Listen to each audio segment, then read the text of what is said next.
Some minerals have special properties that are kind of unique to that individual mineral and can really help in identifying. These tests aren't always needed depending upon if you can determine what the mineral is by doing all the other tests, but sometimes they are helpful to determine between two that you're trying to choose from. Fluorescence is when a mineral glows under a UV light. Examples of minerals that can glow would be calcite and fluorite. Calcite is an example of a mineral that can have a chemical reaction when acid is placed on it. And so that can, if you dropped a little bit of acid like vinegar, it would fizz when it was dropped on top. Calcite and halite are very similar, and so this could be a test that you could do to determine the difference between the two. By this point, you're probably noticing a pattern. Calcite is a pretty unique mineral.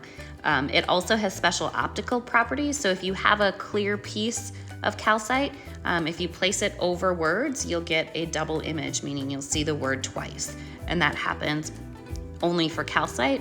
Again, it would be a good way to tell between calcite and halite without needing acid. Certain minerals are naturally magnetic.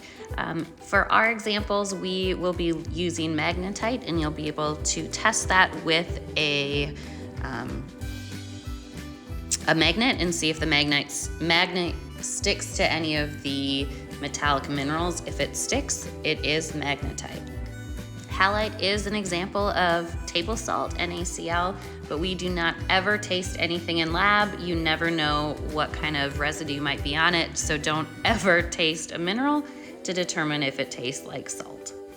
Some minerals are radioactive. We do not have radioactive minerals at Breck, so we won't be needing a Geiger counter, so you don't need to worry about that one.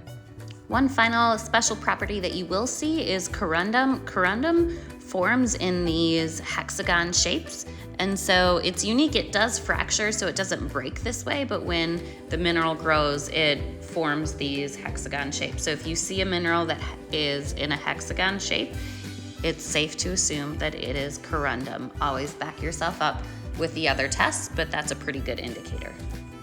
Finally, the special properties, again, are not something that you need to do every single time, but if you're thinking that it might be one of these minerals, it's always a good thing to double check the special properties.